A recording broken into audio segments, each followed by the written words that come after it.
Muladhara Chakra.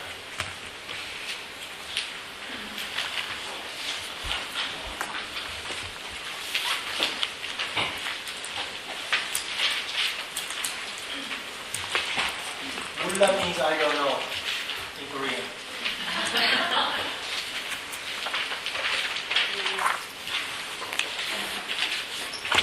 Of course, that's not related.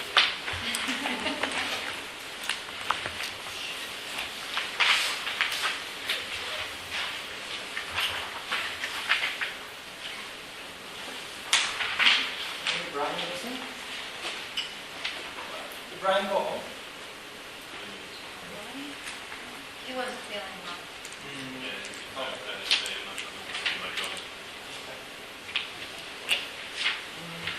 Muladhara Chakra lies at the bottom of the spine. It's called the tailbone center.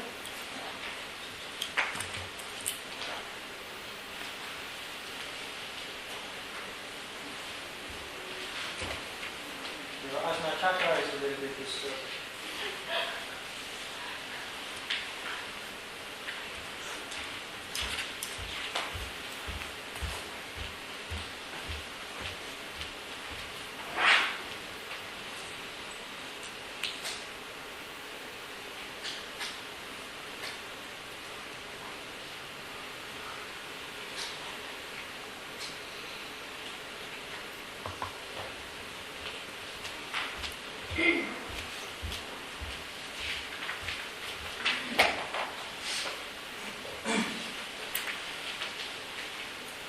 Muladhara Chakra is not only the first chakra at the bottom of your spine, it is also your first developmental stage when you are born. As a human being, you have developmental stages that are approximately 7 years each. The developmental stage of Muladhara Chakra is from 0 to 7. It is the period that stability, security, and safety are the most important in your life as a little child, as a baby, as a growing child. For a balanced development, those elements are crucial.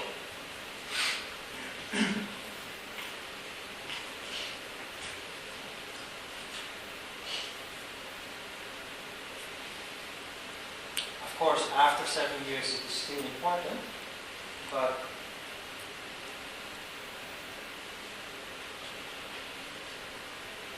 children who grow up in unstable family, unstable circumstances, with unregular time schedule. One day they go to sleep at 6, the other day at 9, then again at 7:30. They never know when they will have their next meal. Parents are quarreling with each other all the time. Every other 2 years or so, every other couple of years, they move to another neighborhood. Those children grow up very unstable, very insecure, and they will have fear issues. Not only will they have fear issues, they will also have sexual issues, because fear and sexuality, instinctive sexuality, lie at the basis of the functioning of this chakra. So you see also that children who have grown up in a very unstable environment, at very young age they become sexually active. In their early teens already, or even before that. Fear and sexuality are linked with each other. Children who grow up in a very stable, secure environment with very regular schedule, always have their meals at the same time, always have to go to bed at the same time, always wake up at the same time. They often are start becoming sexually active in their late teens, or even later than that. You see also, always in wars, there's a lot of raping going on. Men, soldiers, are fighting. They're constantly being shelled with grenades and mortars. They see their mates dying or being severely wounded. They live in terrible fear. And that fear, at the moment that there is a lull in the hostilities, if there is a lull in the fighting, that fear expresses itself in extreme sexual behavior. So rape, almost every conflict there is raping and looting and excesses. It is simply a result of the fear that fighters are exposed to.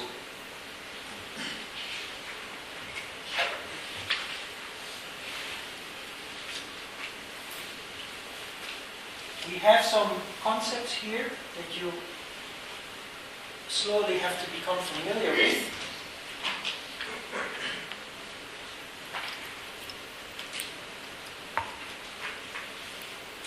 The subtle element is earth. I write down the Sanskrit word because it comes back all the time. It is called tamatra. Tamatra is the subtle element of each of the chakras. Earth, water, fire, air, and ether. They are tamatras. The karmandriya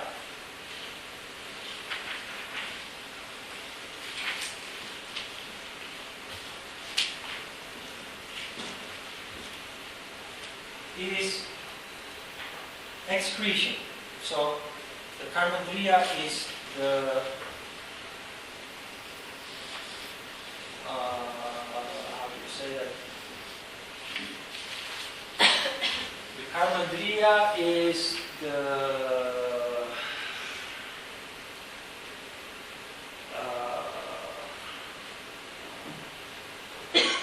Manifestation?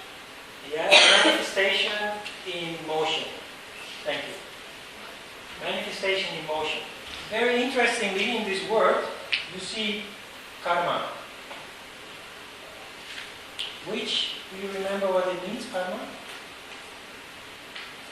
Karma means do. That's all that it means, do. So it indicates that there is an action involved. So it's a manifestation in action. And that is excretion. All forms of excretion. So when you go to the toilet, I told you this a couple of weeks already, when you have to go to the toilet, do not go. But first observe the energy whirling around in Muladhara Chakra so that you become aware of why you are going to the toilet. If you want to learn about subtle energy that is governing your body, pay attention to these kind of functions, because it is that subtle energy that arises that makes you stand up and go to the restroom. You have been doing this since you were born, so you're totally oblivious to how this is all working. While it is actually very obvious, it's not even subtle.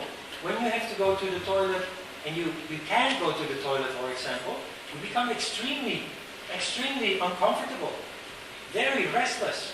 Have you ever had a situation that you were in a car or a train, or any situation that you really had to go to the toilet and for the next 2-3 hours that was simply impossible? So next time you have to study what is happening. Even better, if you understand how this works, you do not concentrate on the discomfort and your need to go to the toilet. Distract yourself. Focus on something else. Because if you focus on something else, that need to go to the toilet will go away. Why? Because you take the energy away from the chakra that is responsible for that function. So you can control that if you choose to.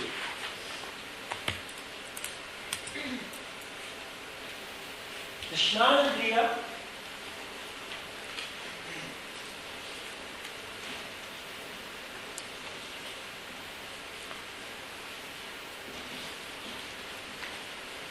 is smell.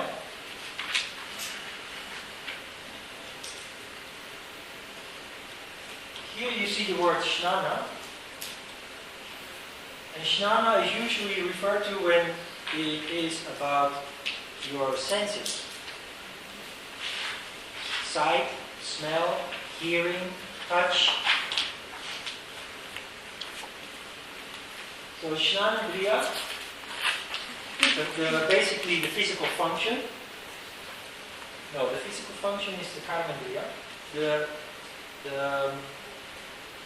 So the motoric function is the Karmendriya. The sense related to the chakra is smell. This is not just a theory or a statistic. When you have issues with fear and sexuality, your smell doesn't function properly. Even worse, your body smell also is terrible. You have a bad body smell if you have issues with fear. You all know that fear can be smelled, right? That is the test with the lion in the forest. When you are totally non-violent, you go into the jungle and the lion will not sniff and turn around and walk away from you. But if you are not non-violent, there is fear in you, the lion smells that fear and he will jump on you. Dogs do that too. We had a dog in the past. It was really a rebel. We had a big family, so the dog is full of wild energy because there are 7 children running around. And we were always going in and out of the house, so whenever the dog saw a chance, he would go out on his own. He never attacked people. Until one day, a friend came along, a girl, and from the beginning she was scared of our dog. And she was standing in front of our door, and the dog sneaked out, and she immediately started screaming and running away, and he attacked her. And he really viciously attacked her. He ripped her pants off her body. Then he jumped higher, and it was only this big. Then he jumped higher and he tore her sweater and beat her in her back. It was really terrible. Why? Because of her fear. He sensed her fear, he smelled her fear, and she is a potential victim. That's how it works. We human beings, we do not really consciously smell fear, but we sense it anyway. But people who have fear issues and sexual issues, they have a bad body smell. If not, if there is harmony in Muladhara Chakra, you have even a pleasant body smell. Not so bad. So we say yogi smells like roses. Roses. Tiny. Yeah. Rose? What's the Korean You word? wanna smell? Say again? What's the Korean word for rose? Tiny. Changi? Yeah. Changniwa kunnamu.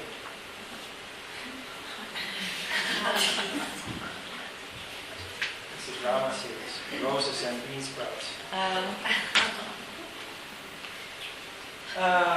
Yeah, the subtle energy is called apana prana.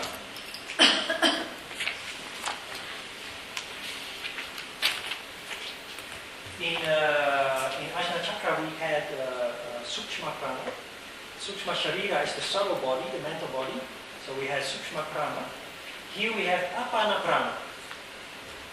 Generally, energy is called prana, But here you have a particular energy that is responsible for the functioning, and that is called apana prana. So what you feel when you have to go to the toilet, but also when you are in fear, that whirl of energy that you feel, that is apana prana rising up from Muladhara Chakra. If there is an explosion of this energy as a result, for example, of extreme fear,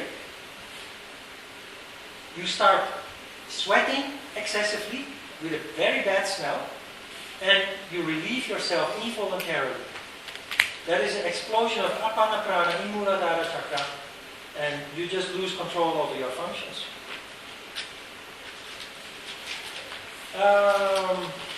Color is red. The color of Ajna Chakra is red. Of course, that is not something that you can physically see, but people who meditate, people who are sensitive to colors, some people are. I never see colors except for white.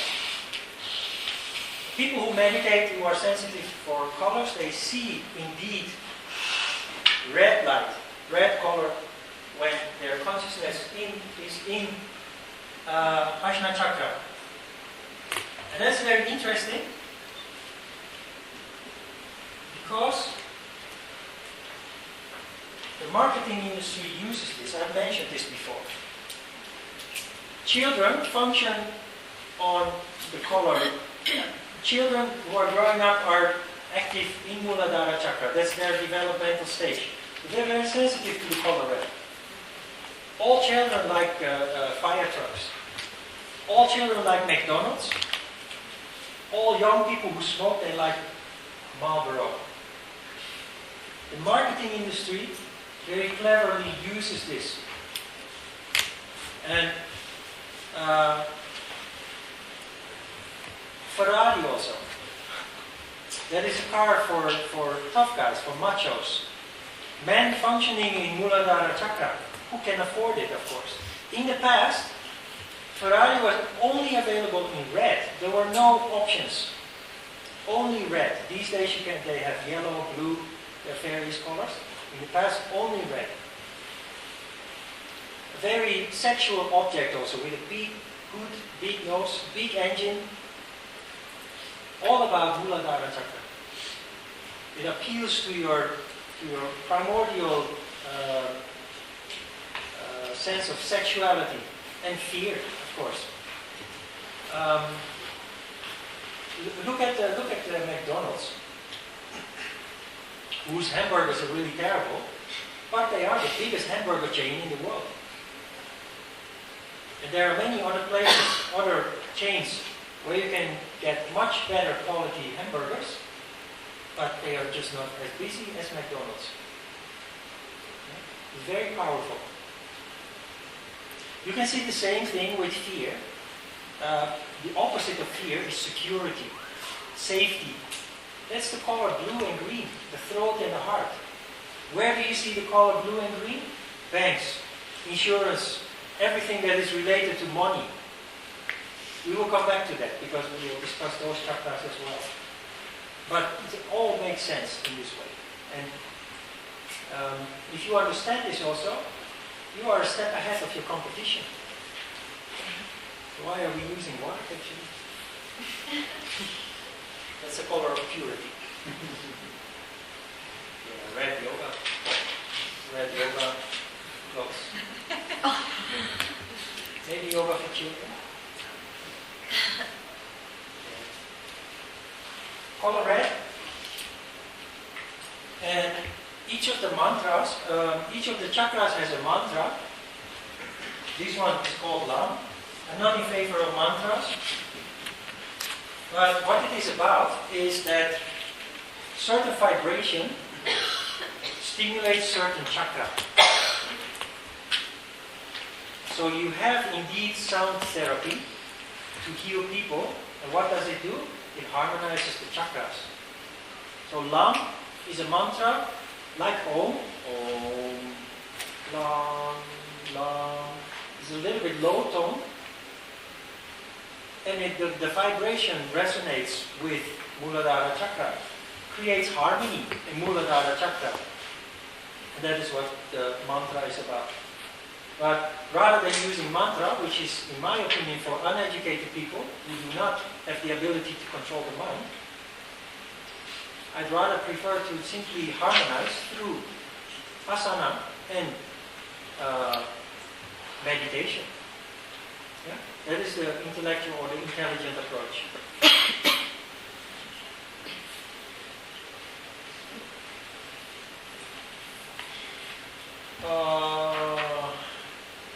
Yeah.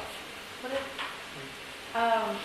so what if there was someone who wasn't to that point, you know, like maybe someone who didn't really do a whole lot of yoga or understand its concepts? Yeah. Like, what would happen if you, say, for like therapy's sake, like, had them, like, do the mantra? Would it That is only possible if they believe in it. Okay. Otherwise, you will have to do the work for them. Then you use a Tibetan sound bowl, you know, copper or bronze, and you steer your stick and it starts to vibrate. And you keep that behind the person's back. It's very nice, very, very strong also. Yeah, I've heard of that. It starts to sing, it starts to vibrate. It goes very deep. I have a couple of these bowls at home. But that is what most people prefer. That's why everybody goes to the doctor or to a clinic or to a hospital. People don't take their fate into their own hands. They let other people do the work. As a yogi, you become a doctor as well. Starting by healing yourself and eventually being able to heal others. With energy.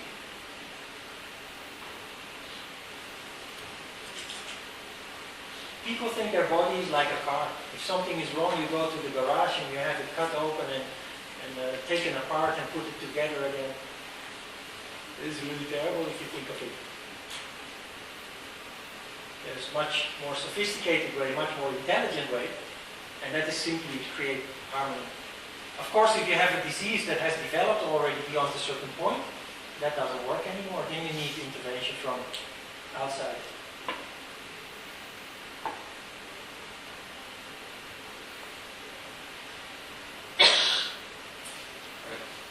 Are the colors so strongly associated with each chakra that you can do the exercise we were doing before without it by just visualizing, for example, purple, blue, green, yellow, orange, red, orange, yellow, etc.?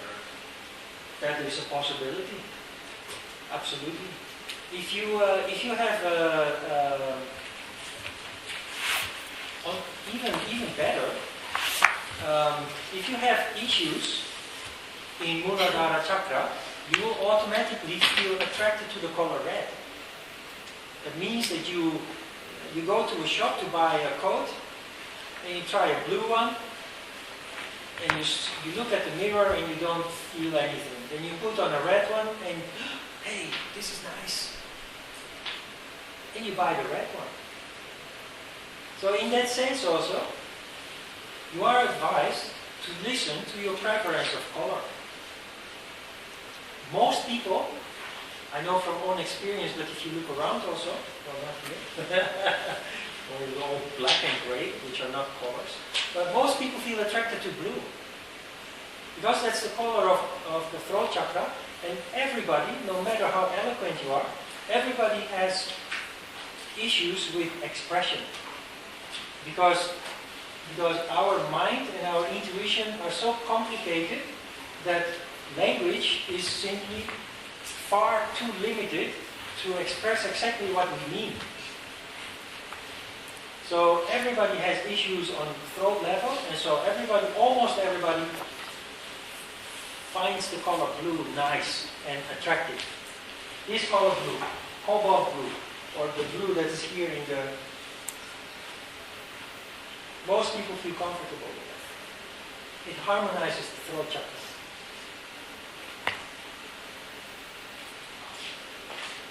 Wait, so just to clarify, so if you're drawn to a certain color, that means that you have issues with that chakra? Yeah, there is a disharmony.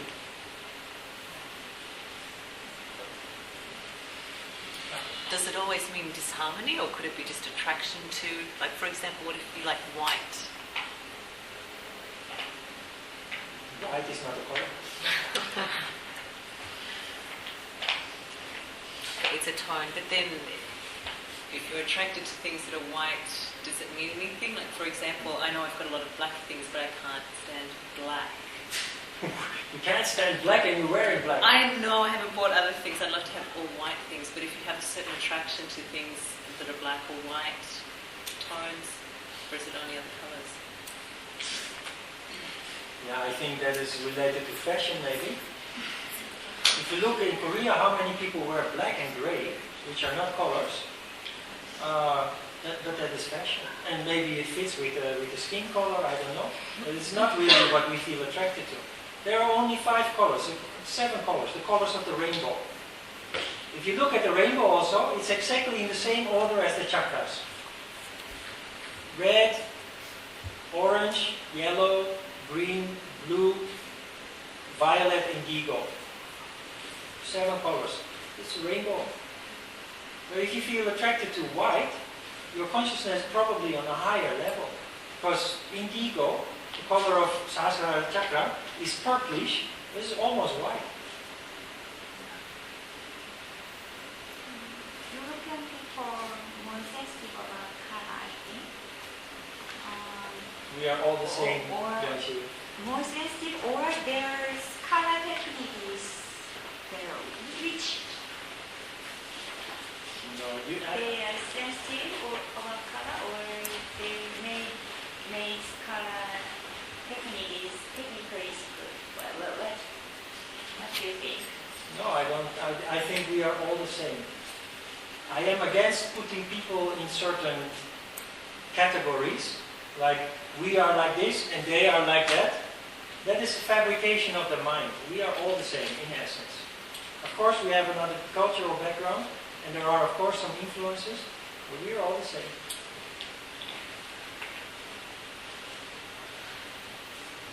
Yep, so you. I noticed that, I'm not sure about other countries, but in Korea, women, especially after they pass certain age, Yeah. like menopause, they tend to like red and bright colors. Does that have to do anything with this Muladhara chakra? They start wearing like red color because it's a bright color.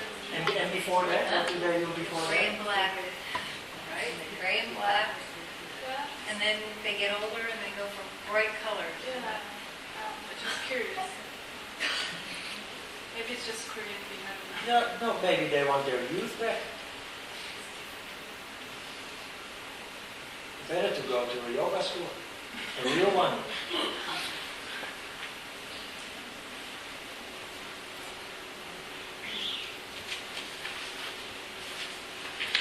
Your taste evolves over time, right?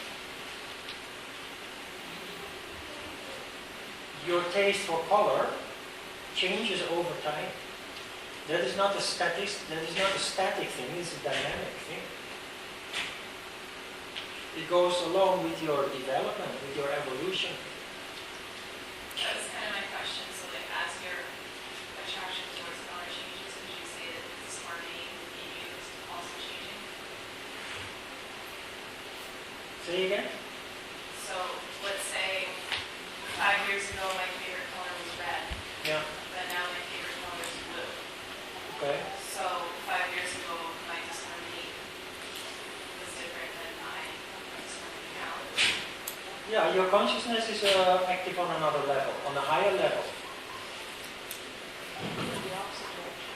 Huh? Because they want to do it the opposite direction. When I was a little girl, purple. That was just an example. I'm just throwing it out there. That can be an indication that you have ended up in a very stressful situation.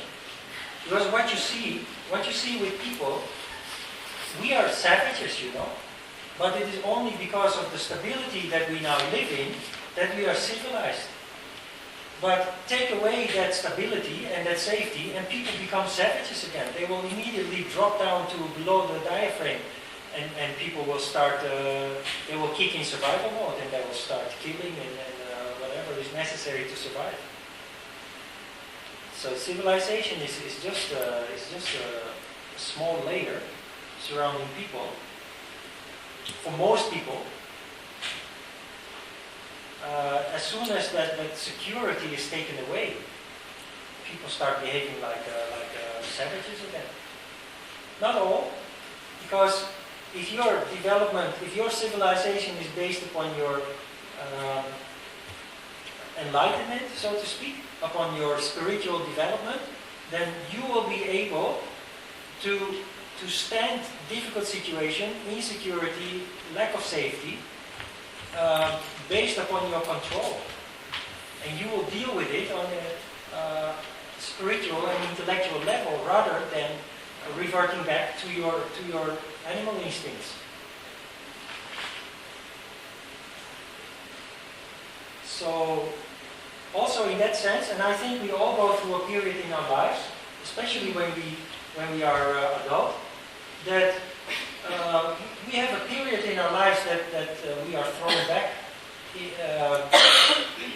Maybe most of you are from another country. Maybe you have experiences when you came to Korea. And you left everything behind, all the security and the friends and everything that supported you in your life. You've left everything behind and you start all over here with nothing. And it takes a little time to build up security and stability. You may have experienced a regress, going back, that your consciousness goes lower. I have experienced the opposite, actually. Because I felt that all the difficulties and obstacles that were thrown in my way actually leaded to more spirituality. I think also if you cannot experience it in that way, you don't last long. There are indeed people who come here and confronted with some obstacles, they immediately decide to leave the country and they try to finish their contract and go home as fast as they can, or even before that. Maybe you know friends who have given up within a couple of months already. They are missing a really big opportunity to make a big step forward, a big leap forward in life. Because those difficulties come onto your path to bring you forward, to teach you very important, valuable lessons in life. So if you run away from them, then you just go back to your old life where you came from, and you just become a gray mouse, like all the other gray mice surrounding you, and you miss a great opportunity to grow.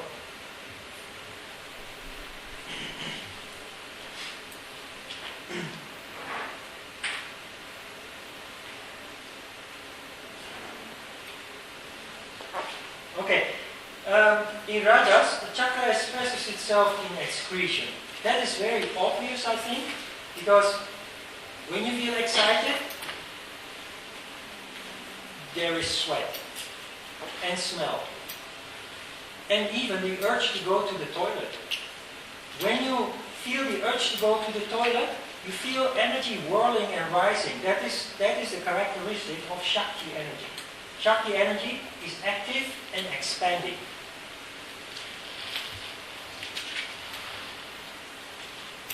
People who are lacking energy in Muladhara Chakra, and there are many people, they have difficulty with digestion. They have difficulty going to the toilet. They go to the toilet not for urinating, but for the big message. They go to the toilet only once every 2 or 3 days. People who have sufficient energy in this chakra, they go to the toilet 2 or 3 times a day. Their bowels are empty, while in other people it just piles up and piles up. And people have difficulty. One way, if you have trouble with digestion, this is important, if you have difficulty with digestion, you can correct the problems that you have by simply very consciously going to the toilet. Many people, if you go to people's house and you use their bathroom, the bathroom is full of magazines and puzzle books and things on the wall, calendar and birthday calendar and all kinds of things to be distracted from what you're actually doing there. many men, they go to the toilet bringing a newspaper. And they spend 10-15 minutes on the toilet reading the newspaper. And they're totally oblivious actually of what they are doing. The consequence of this is because you are not consciously aware of what is going on, there is no energy there. You understand this? But the best way is simply to go to the toilet and just do what you have to do without distractions. Feel the energy that is at work there, making possible what you are doing. Very important. Simply awareness, observation, brings more energy into the process, and you will solve the problem of your indigestion. I know that this is incredible, you probably don't believe it, but it is this simple. Don't go to the doctor, ask for pills and glycerin or whatever they give you for solving the problem. It doesn't solve the problem. You have to solve the problem in yourself. And simply go to the toilet very consciously.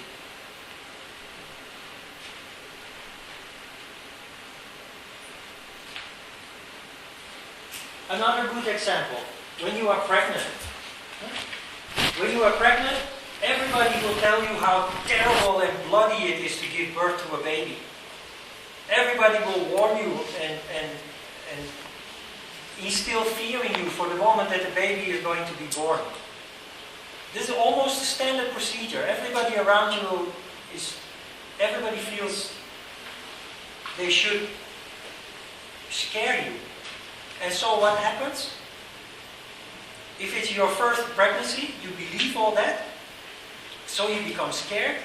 As a result, there is a disharmony in Muladhara Chakra. You go to the hospital and the baby doesn't come out. Why? Because you are lacking apana prana. That is why pregnancy yoga, prenatal yoga, is so powerful in helping women to give birth. First of all, the exercises will create more energy and more harmony in Muladhara Chakra, which is responsible for giving birth. And secondly, practically, the muscles that are involved in giving birth are conditioned, and at the moment that the hormones are secreted, your body will be fully ready, and your mind or mentally you will be fully ready to push that baby out. Your consciousness has to be with the baby. Your consciousness has to be in the pelvis, and with the same as going to the toilet. You have to do that very consciously. If you are being made scared of what is happening, you don't focus here anymore because you don't want to be confronted with the fear. You don't want to think about the day that you're going to give birth. So you take away your consciousness from there. As a result, there is no energy, there is no harmony. The moment that you need it, it goes wrong, and you need a cesarean section to get the baby out. You understand? And in certain cultures, women who are pregnant, they are told to not move at all for the last 3 months of their pregnancy. Just lie down in your bed and don't move. My advice is to continue to move until the minute that you feel you have to go and give birth. You didn't become paralyzed just because you are pregnant. If you stop doing what you normally do in your life, your body totally deteriorates, becomes soft and weak, and the moment that your brain secretes the hormones to let the baby come out, apana prana is generated, the muscles are soft and weak, and primordial powers are being released, and you will incredibly suffer. Just because your muscles are soft, they are not conditioned. If you practice yoga, and you just continue to live your normal life as usual, the baby usually comes out very easily. Because you are ready. Because the muscles are conditioned, not weakened. Because there is sufficient amounts of apana prana. You understand how this works? So you have to do it consciously. Also, pregnancy has to be, and send everybody away who comes to you with bloody stories and scary rubbish and everything. That is not the way to help people prepare for birth. But I have noticed that almost everybody who is pregnant is experiencing these kind of things from the people around them. No?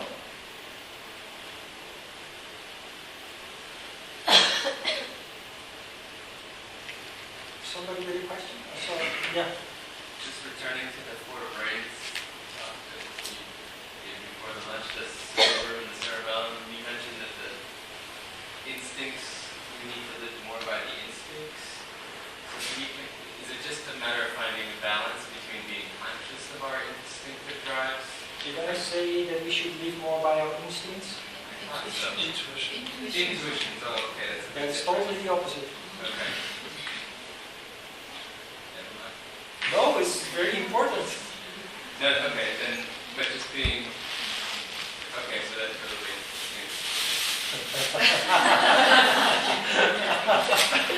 because that really got my instincts are, yeah, you can see why.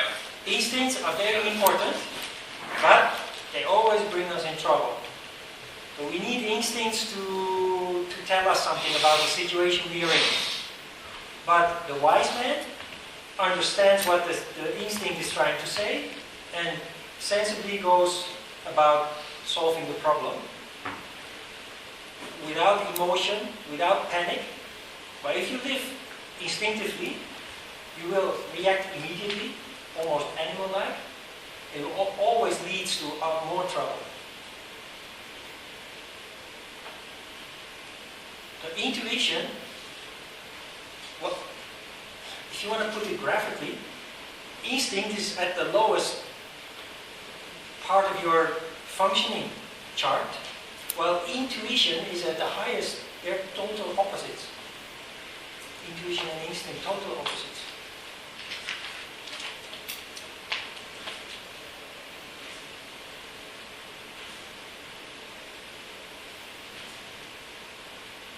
Okay, so when you have trouble with this chakra, what do you have to do?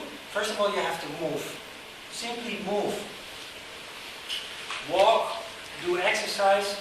Ideal, of course, is asana, because asana is, has a harmonious propensity, harmonious quality, but any kind of movement will work. You can see this. You can see this in therapies. People who have people who are suffering burnout, or people who have anxiety issues, people who are dealing with depression, psychological, psychiatrical problems, when they go into therapy, at last when they break down and they end up in a clinic or so, they get therapy. What kind of therapy do they do? Apart from lying on the sofa talking to the shrink, they go out and walk in a nice environment. Most clinics in Europe and America are in the most beautiful environments. There is a reason for that.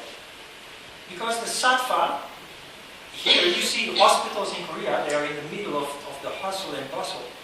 In Europe and America, they are always in remote, quiet, silent places. Why? Because the silence is the foundation for Sattva, and Sattva is the foundation for healing. But you have to move as a therapy. That is the first thing you have to do. You start walking in the forest, on the beach, maybe working in the garden. Because garden is soil, is earth, so you dig in the earth with your bare hands. That is very therapeutic to solve issues in Muladhara Chakra. It creates Shakti energy, and that Shakti energy rises, of course, and most problems disappear. People who have been addicted to drugs also for a long time, or alcohol, their chakras are very dim. The energy is very dim, very unharmonious. And people who are addicted also, what they need is just simply to move. Let the energy circulate again. Increase the amount of energy, and increase the harmony also. If not,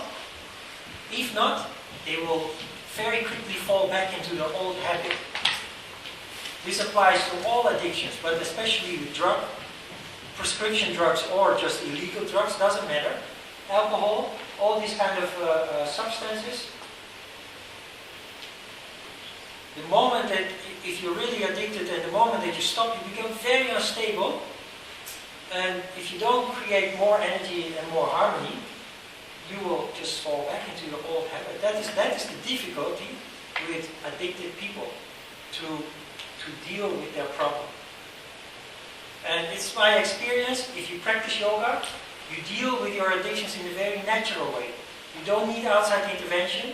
You don't need to go to places like clinics or I don't know what.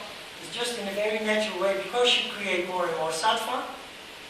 You become aware of the disturbance that the substance is causing to you.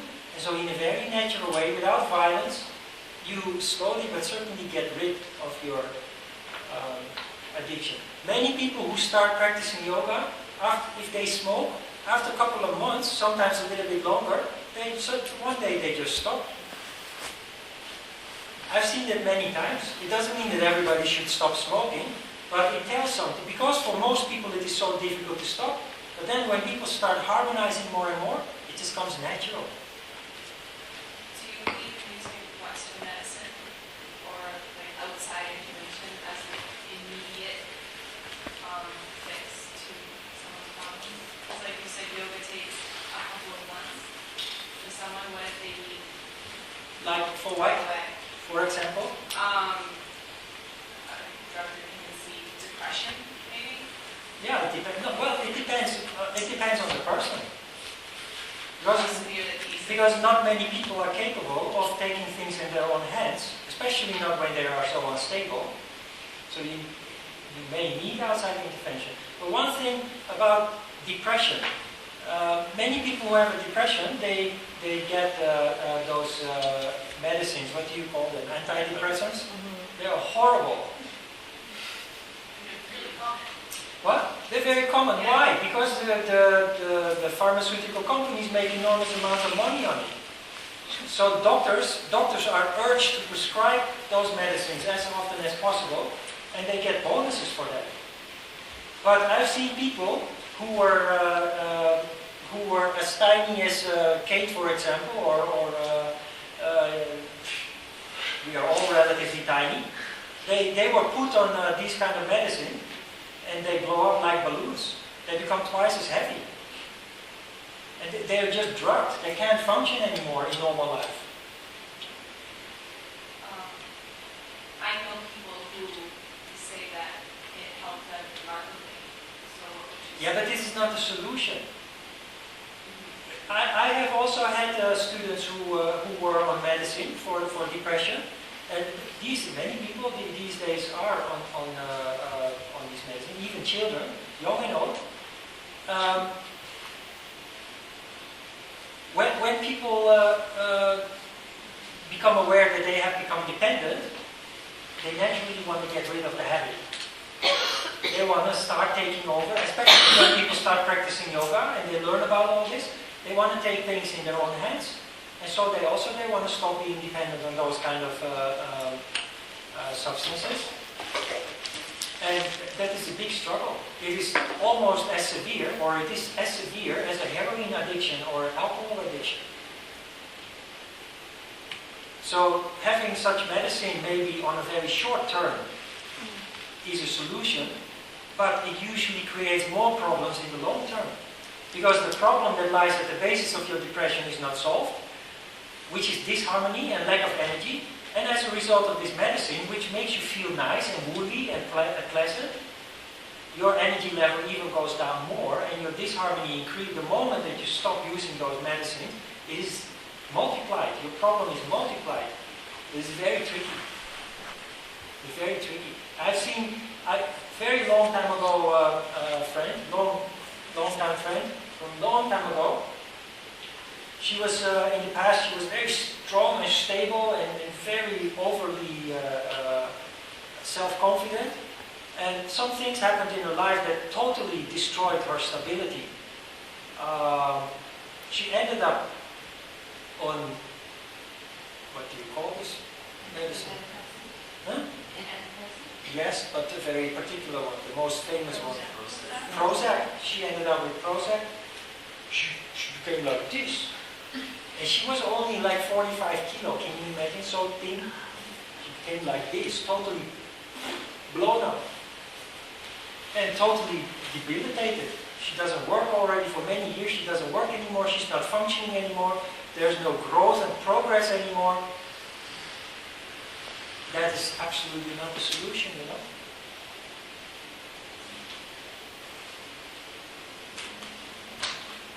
Did you know that in the United States they look at dogs, pets, when you get the type prices? I've heard of it. Say like Prozac Oh my and God. just sprinkle it on the food. Like how can you have animals grass? Animals, No, they're affected by, like, I think dogs are, like, can be really affected by humans. Have you ever met a really neurotic person? If they have a dog, they're exactly the same. But obviously drugging dogs is wrong.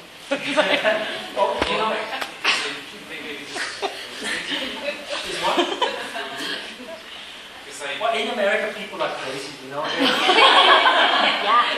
They take dogs to the restaurant. There are special dog restaurants and special dog. all the funny things with pets all come from America. All the good things come up from America too. But rich people, they just out of boredom, they just don't know what to do, and they take their dogs to shiatsu massage and I don't know, all kinds of stuff. That is good to make money, of course. it's like they humanize their dogs. Yes. They give them human food, they treat them. Yes.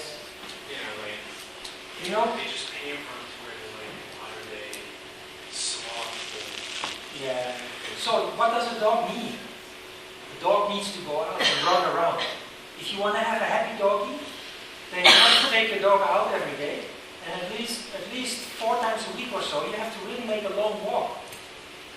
That for a dog, that is the way to bring harmony. If you don't do that, and you see that in Korea you have a culture with doggies, you have 2 different kinds of dogs.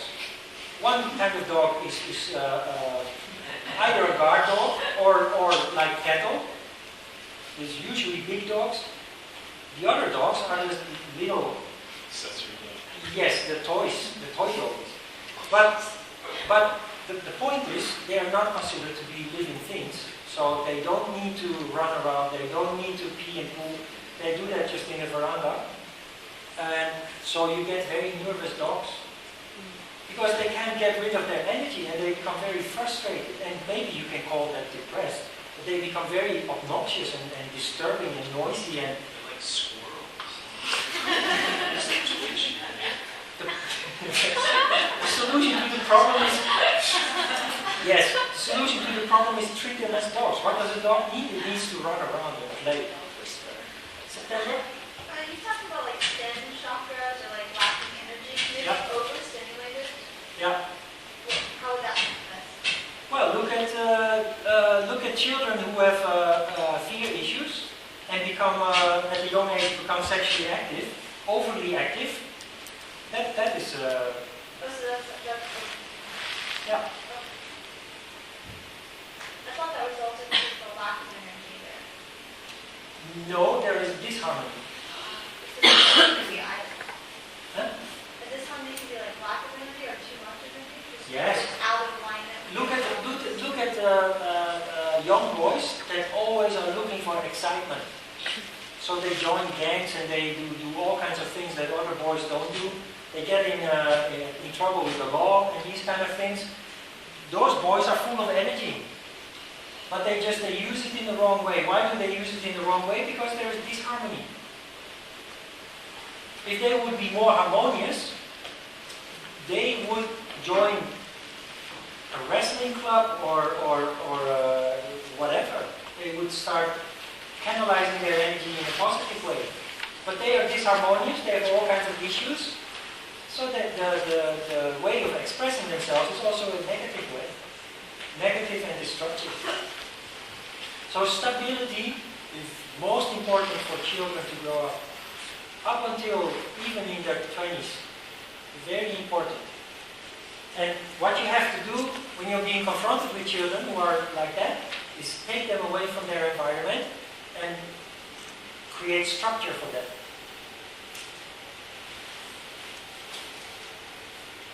Punishment doesn't work. Putting children in jail doesn't work. Yes. The parent, if has shock, they lose the baby. Yeah. They also has the brain about Absolutely.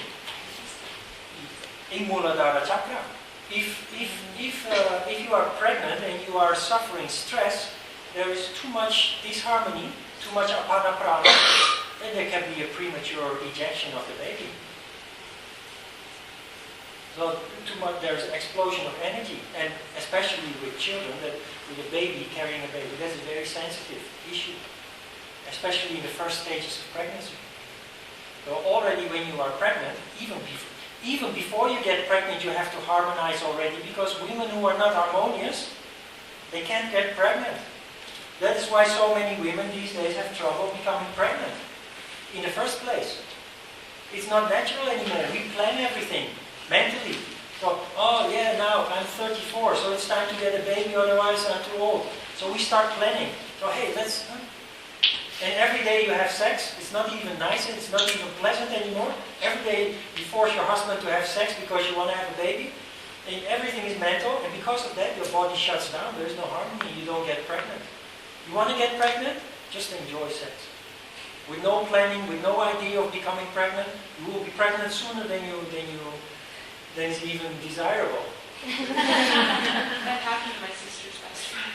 She was married, and she went out. Her and her husband went out with her younger sister, who's like my age. My sister's 6 years older than me, and her and her husband went home that night, and they were like, "We're getting too old for this. Like, this isn't even fun for us anymore. Going out drinking all night. Like, it's time for us to have a kid." Like, just joking around. Oh. She literally. I think that was literally like the night she got pregnant. They were just like joking about it though. Yeah.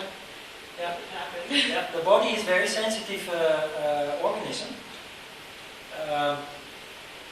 which you can totally disturb with your mental functioning, just by thinking and planning and being nervous. I want to be pregnant. Can you see the tension there? The tension goes down there, and it doesn't work. Women who live in very stressful circumstances, they just lose their monthly period. It's because of this. You don't get pregnant, you don't even have your period.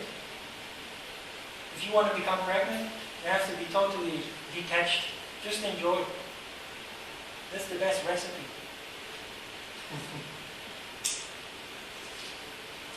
If you have fear issues, very strong fear, you relieve yourself. Losing your baby is in fact the same.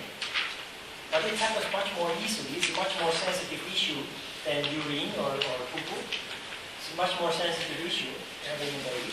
Especially in the beginning stages of your pregnancy. It's very easy to lose your baby. That's a hidden tragedy. Because many girls lose their baby. Especially in the beginning. It's very traumatic also. So is it totally okay to practice all asanas with also when you're pregnant? All asana, yes. There is no pregnancy yoga, actually. There is actually in Korea. I know. Not only in Korea, everywhere is pregnancy yoga, but yoga is just yoga. And no fancy... I've had prenatal classes for a couple of years at the Seoul Club in Changchun-dong. Just yoga. But you cannot lie on your stomach. And you have to avoid a couple of exercises that are really extreme, putting extreme pressure on the abdomen. For the rest, shoulder stand, headstand, all the exercises you can do. Everything. But you have to be careful. Women who have no experience with yoga and start in the 7th or 8th month, they start practicing yoga. There you are very limited. It is better to practice yoga from the beginning of your pregnancy, but even better than that, or best, is to be already engaged in yoga before you get pregnant even. And then just continue until as long as possible. You will see also, if you do that, you recover much faster after birth. And you pick up your practice and your work and whatever it is that you are busy with, you pick up as quickly as possible after birth. That is also the best recipe. Korean women, they go for 100 days. How long? You go to Koshiwon or some place. If you have enough money, you go to some clinic where you are being pampered and you're not even connected with your baby. And you're just Changi, you're just paralyzed. You were being treated as if you had a disease. So it takes a long time to recover. The best way to recover is to be active until the very last moment and to become active as quickly as possible after giving birth. That people have always done like that, and that is simply the healthiest way. Good. How did we get there? Okay, we have if you look at the chart, the chakra charts. Who has a chakra chart? There are no symbols. Some of the chakra charts have symbols. There is a triangle or a square. In this chakra, there is a square which indicates solidity because it is earth, solid matter. Solidity in the form of a square. And there is also an elephant with 7 trunks. That is Ganesha. Ganesha, the child elephant. The 7 trunks represent the building blocks that you are made of. They are called dhatus. The 7 dhatus, actually they are in your handout. Anyway, first is plasma, which is, when you look at it, how it is being produced, with the food that you eat and the energy that you put in. Plasma is the easiest building block of your body. Costs least energy, least effort, least time to produce. Out of plasma, blood comes to existence. Plasma and blood together make muscular tissue.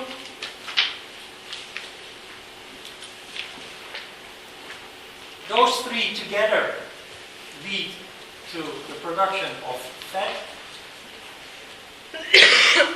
Those 4 together eventually lead to the production of bone tissue. And if you see this, notice the increasing complexity of the tissue that is being produced. The 6th one, out of these altogether, is brain tissue, marrow, and nerve tissue.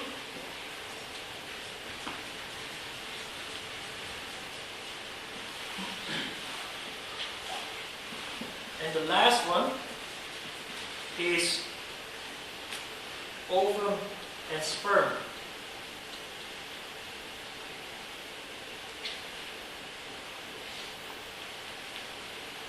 This is the most complex tissue in your body, and therefore you have to be very economic in your use of this. And maybe the philosophy of chastity or celibacy is based upon the knowledge that ovum and sperm, if you don't control that, if you don't control sexuality, therefore, you lose enormous amounts of energy and nutrients. It costs the body enormous amounts of nutrients and energy and time to recover from sexual activity. And in terms of spirituality, spirituality is based upon large amounts of energy and the harmonious quality of it. So obviously sexual activity, losing sperm and sexual fluids, causes a disruption of your development in that sense. You all know that after sex you are tired. Most men fall asleep. Women want to do it again, but most men fall asleep. And very pleasant sleep the first 2 hours or so, that it just costs an enormous amount of energy. So these are the 7 dhatus, 7 building blocks according to yoga philosophy, in this order. And represented by the 7 trunks of Ganesha elephant.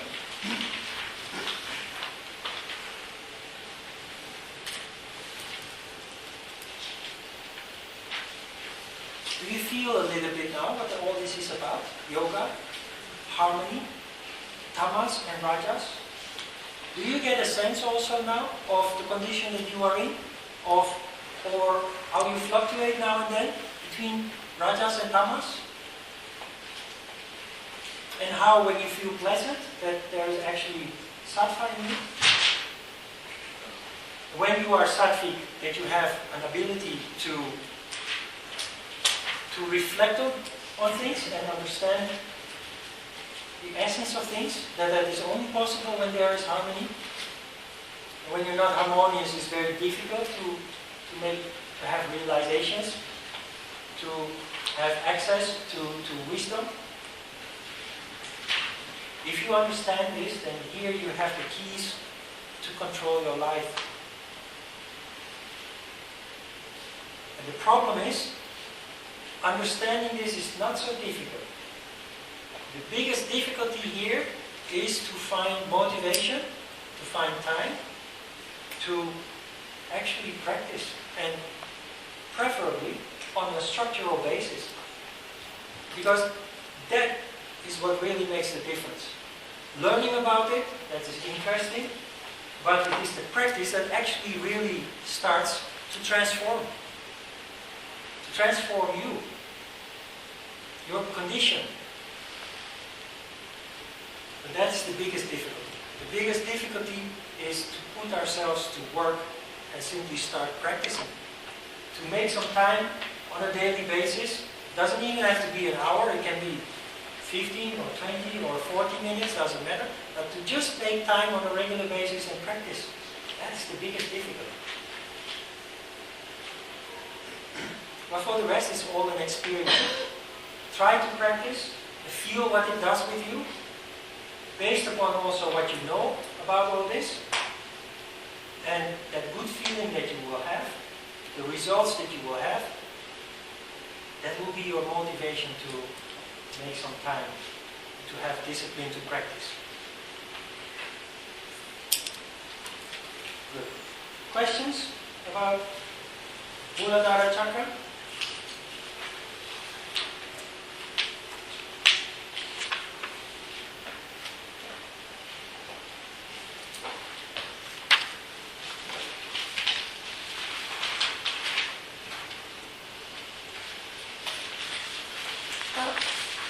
Yeah. Never mind. Huh? I didn't quite understand all what you were getting at in the last paragraph. About Ayurveda? Yeah, I mean, I understood what it was, like the concept of it, but Yeah. like the last sentence, like based on each person, depending on his own constitution, is that just kind of like what chakras are imbalanced? And Yeah, in yoga, we talk about tamas, sattva, and rajas. Sattva is in the middle, tamas below, rajas on top. There's only 3 conditions.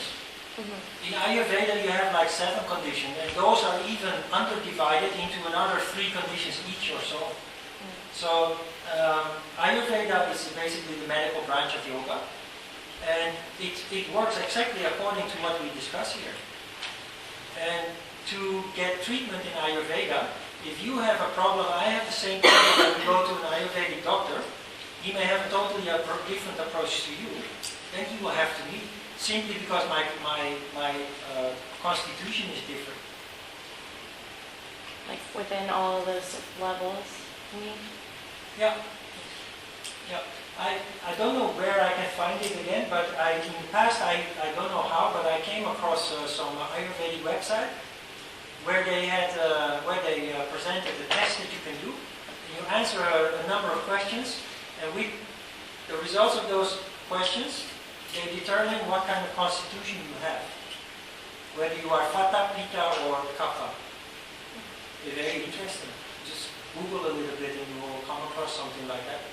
It's offered for free, this kind of thing. Is our constitution constantly changing, or is it something? No, you have a fundamental constitution and you fluctuate from there. But if you come to the conclusion that your constitution is the reason for your disease, then you start, for example, by practicing yoga, or by going to an Ayurvedic doctor who will prescribe particular food for you, particular herbs. In that way you can change your constitution little by little. But you have to structure. Ayurveda is a science that deals with everything, so there is Ayurvedic food also. And if you have a certain constitution, you should not eat certain kinds of food. But you should eat other kinds of food that are very wholesome for your particular constitution. Does yoga make anything of blood types? No. I've never come across anything related to blood type in yoga. I think you can consider this a sophisticated way of determining. Blood type is also determining people's constitution in a way. But even if they didn't have the ability to blood was just blood. But it's obviously a big deal in Korea, but in America it's just... Yeah, I know. I've never known what kind of blood type I had until I came to Korea. It's one of the questions people ask, standard. What is your blood type? Are you married? How much money do you have? Are you married? Do you have children? And then they turn around and they ignore you. Do you like kimchi also on the list? Ah, yeah. It is to uplift their pride. So that's your blood type. I forgot. What do you have? I think A plus, is that? I think it's A positive. Yeah, what does it tell you? You're not crazy. That's a little easy when I tell them my blood type. Because I'm negative and they all say, oh no, you're O, I think you're O. And I'm like, no, I'm A negative, but apparently... A negative. Yeah, I'm A negative, but everyone tells me that they think that I'm O something, I don't know which one they think I am. I have found those. What did I say? I'm A positive. Right? If you say that, then they say, what? What is that doesn't exist? There's only A, but not positive or negative. Right? Oh, really? Yeah, something like that. Yes. Good? Yeah. Anyway, there was something wrong with my blood type.